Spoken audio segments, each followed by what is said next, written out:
जैन धर्म ग्रंथ के माध्यम से जानेंगे। जैन धर्म के 22वें अध्याय पर चलेंगे, वहाँ पर क्या वर्णन किया गया है। 22वें तीर्थकर अरिष्टनेमिनाथ भगवान कृष्ण के चचेरे भाई थे। श्री कृष्ण इनके पास बैठकर उनके प्रवचन सुना करते थे।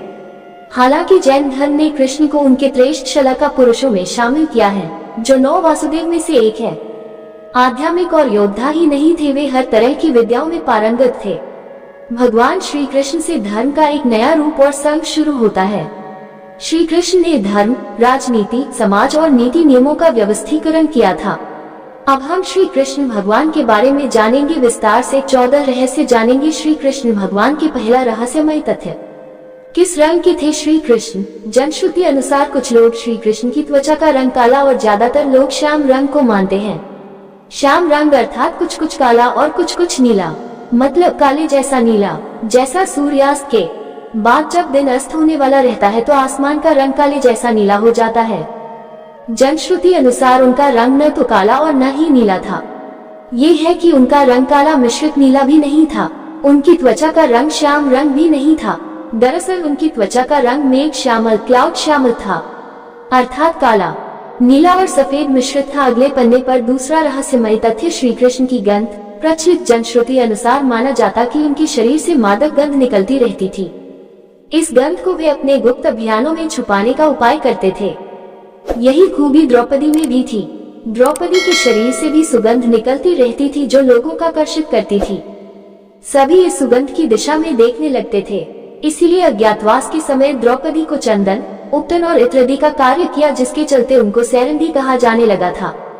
माना जाता है कि श्री कृष्ण के शरीर से निकलने वाली गंशी गोपिका चंदन और कुछ रातरानी की सुगंध से मिलती जुलती थी। अगले पन्ने पर तीसरा रहस्यमय तथ्य, श्री कृष्ण के शरीर का गुण। कहते हैं कि भगवान श्री कृष्ण की देह कोमल अर्थात लड़कियों के समान थी, लेकिन युद्ध के समय उनकी देह विस्तृत और कठोर हो जाती थी। जनश्रुति अनुसार ऐसा माना जाता है कि ऐसा इसलिए हो जाता था क्योंकि वे योग और कला और विद्या में पारंगत थे। इसका मतलब ये कि श्री कृष्ण अपनी देह को किसी भी प्रकार का बनाना जानते थे। इसीलिए स्त्रियों के समान दिखने वाला उनका कोमल शरीर युद्ध के समय अत्यंत ही कठोर दिखाई देने लगता था। यही गुण कर्ण और द्रौपदी के शरीर में भी था। सदा जवान बने रहे श्री कृष्ण। भगवान कृष्ण का जन्म मथुरा में हुआ था। उनका बचपन गोकुल, वृंदावन, नंदगांव, बरसाना आदि जगहों पर बीता। द्वारिका को उन्होंने अपना निवास स्थान बनाया और सोमनाथ के पास स्थित प्रभास क्षेत्र में उन्होंने देह छोड़ दी थी। दरअसल भगवान कृष्ण इसी प्रभाव क्षेत्र में अपने कुल का नाश देखकर बहुत व्यथित हो गए थे।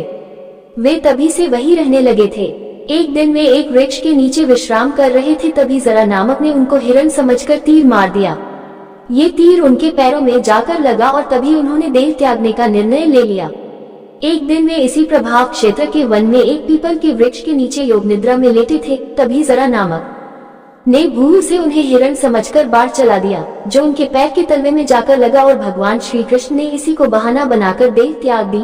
जनश्रुति अनुसार भगवान श्री कृष्ण ने जब देह त्याग किया तब उनकी देह के केश न तो श्वेत थे और न ही उनके शरीर किसी प्रकार से झुर्रियां पड़ी थी, अर्थात वे 119 वर्ष की उम्र में भी युवा जैसे ही थे। कृष्ण की द्वारिका। भगवान कृष्ण ने गुजरात के समुद्री तट पर अपने पूर्वजों की भूमि पर एक भव्य नगर का निर्माण किया था। कुछ विद्वान कहते हैं कि उन्होंने पहले से उजाड़ पड़ी कुशस्थली को फिर से निर्मित करवाया था। माना जाता है कि भगवान श्री कृष्ण अंतिम वर्षों को छोड़कर कभी भी द्वारिका में 6 महीने से ज्यादा नहीं रहे। कृष्ण की द्वारिका को किसने किया था नष्ट? जो भी हो, श्री कृष्ण की इस नगरी को विश्वकर्मा और मय दानव ने मिलकर बनाया था। विश्वकर्मा देवताओं के और मय दानव असुरों के इंजीनियर थे। दोनों ही राम के काल में भी थे। इतिहासकार मानते हैं कि द्वारिका जल में डूबने से पहले किसने नष्ट किया होगा द्वारिका को, ये सवाल अभी भी बना हुआ है। हालांकि समुद्र के भीतर द्वारिका के अवशेष ढूंढ लिए गए हैं। वहां उस समय के जो बर्तन मिले हैं वो 1528 ईसा पूर्व से 3000 ईसा पूर्व के बताए जाते हैं। अगले पन्ने पर छठा रहस्यमय तथ्य, ईसा मसीह, श्री कृष्ण और बुद्ध का प्रभाव। हालांकि यह भी शोध का विषय है, फिर भी अब तक जितने भी लोगों ने इस पर शोध किया उनका कहना यही है कि ईसा मसीह ने भारत का भ्रमण किया था और वे कश्मीर से लेकर जगन्नाथ मंदिर तक गए थे। उन्होंने कश्मीर के एक बौद्ध मठ में रहकर ध्यान साधना की थी। यहीं पर उनकी समाधि भी है। शोधकर्ता मानते हैं कि श्री कृष्ण का ईसा मसीह के जीवन पर बहुत प्रभाव पड़ा। उनके जन्म की कथा भी श्री कृष्ण के जन्म की कथा से कुछ कुछ मिलती जुलती है। ईस चेकोलियत ने 1869 में अपनी एक पुस्तक the Bible in India, the Bible in India और the life of Jesus Christ में लिखा है कि जीसस क्रिस्ट और भगवान श्री कृष्ण एक थे। लुईस चेकोलियत फ्रांस के एक साहित्यकार और वकील थे। इन्होंने अपनी पुस्तक में कृष्ण और क्राइस्ट पर एक तुलनात्मक अध्ययन प्रस्तुत किया है। जीसस शब्द के विषय में लुईस ने कहा है कि क्राइस्ट को जीसस नाम भी उनके अनुयायियों ने दिया है। इसका संस्कृत में अर्थ होता है मूल तत्व। अगले पन्ने पर 7वां रहस्यमयी तथ्य मार्शल आर्ट के जन्मदाता थे श्री कृष्ण। भारतीय परंपरा और जनश्रुति अनुसार भगवान श्री कृष्ण ने ही मार्शल आर्ट का आविष्कार किया था। दरअसल पहले इसे कलारिपयट्टू कहा जाता था। इस विद्या के माध्यम से ही उन्होंने चाणक्य कलारिपयट्टू विद्या के प्रथम आचार्य श्री कृष्ण को ही माना जाता है। हालांकि इसके बाद इस विद्या को अगस्त मुनि ने प्रचारित किया था। इस विद्या के कारण ही नारायणी सेना भारत की सबसे भयंकर प्रहारक सेना बन गई थी। श्री कृष्ण ने ही कलारिपयट्टू की नींव रखी, जो बाद में बौद्ध धर्म से होते हुए आधुनिक मार्शल आर्ट में विकसित हुई। बौद्ध धर्म के कारण ही यह विद्या चीन, जापान आदि बौद्ध राष्ट्रों में खूब फली फूली। आज भी यह विद्या केरल और कर्नाटक में प्रचलित है। श्री कृष्ण ने इस विद्या को अपनी नारायणी सेना को सिखा रखा था। डांडिया रास इसी का एक रूप है।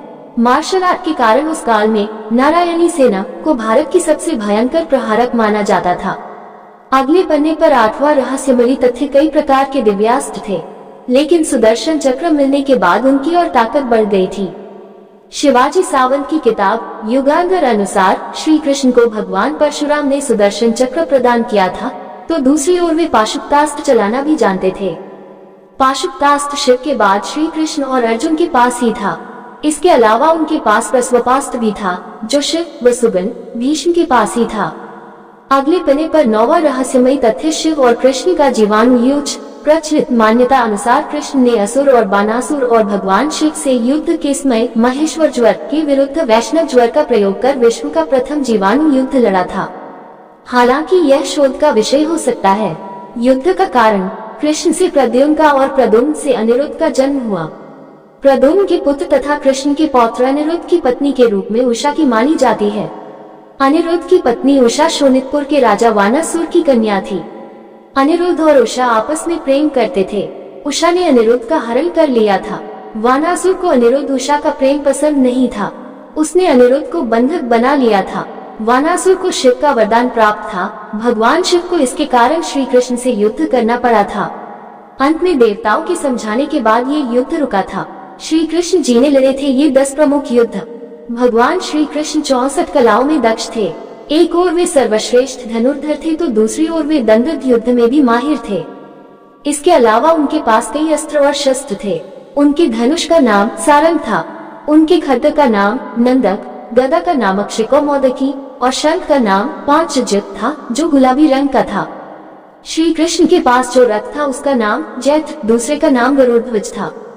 उनके सारथी का नाम दारुक था और उनके अश्वों का नाम शाव्य, सुग्रीव, मेघपुष्प और बलाहक था। अगले पन्ने पर 10वां रहस्यमयी तथ्य कृष्ण की प्रेमिका और उनकी पत्नियां। कृष्ण के बारे में अक्सर यह कहा जाता है कि उनकी 16,000 पत्नियां थी, लेकिन ये तथ्य गलत है। उनकी मात्र 8 पत्नियां थी। कृष्ण की जिन 16,000 पत्नियों के बारे में कहा जाता, दरअसल वे सभी भौमासुर, जिसे नरकासुर भी कहते हैं, यहाँ बंधक बनाई गई महिलाएं थी जिनको श्री कृष्ण मुक्त कराया था। ये महिलाएं किसी की माँ थी, किसी की बहन तो किसी की पत्नियां थी जिनको भौमासुर अपहरण करके ले गया था। दरअसल ब्रह्मवैवर्त पुराण, गीत गोविंद और जनश्रुतियों में इसका जिक्र है कि राधा, ललिता आदि उनकी प्रेमिकाएं थी। राधा की कुछ सखियां भी कृष्ण से प्रेम करती थी, जिनके नाम निम्न है: चित्रा, सुदेवी, ललिता, विशाखा, चंपकलता, तुंगविद्या, इंदुलेखा, रणदेवी और सुदेवी। ब्रह्मवैवर्त पुराण अनुसार कृष्ण की कुछ ही प्रेमिकाएं थीं, जिनके नाम इस तरह है: चंद्रावली, श्यामा, शाव्या, पद्या, राधा, ललिता, विशाखा तथा भद्रा। माना जाता है कि ललिता नाम की प्रेमिका को मोक्ष नहीं मिल पाया था, तो बाद में उसने मीरा के नाम से जन्म लिया। श्री कृष्ण की प्रेमिका राधा का जिक्र महाभारत में कहीं भी नहीं मिलता है। इसके अलावा सबसे पुराने हरिवंश और विष्णु पुराण में भी राधा का जिक्र नहीं मिलता। भागवत पुराण में भी राधा का जिक्र नहीं है। ब्रह्मवैवर्त पुराण के बारे में माना जाता है कि संभवतः ये चाणक्य या गुप्त काल में लिखा गया था। अगले पन्ने पर 11वां रहस्यमय तथ्य कई लोगों को जीवित कर दिया था। श्री कृष्ण ने ऋषि सांदीपनि को जब गुरु दक्षिणा मांगने के लिए कहा गया, तब गुरु ने कहा कि मेरे पुत्र को एक असुर उठा ले गया है, आप उसे वापस ले आएं तो बड़ी कृपा होगी।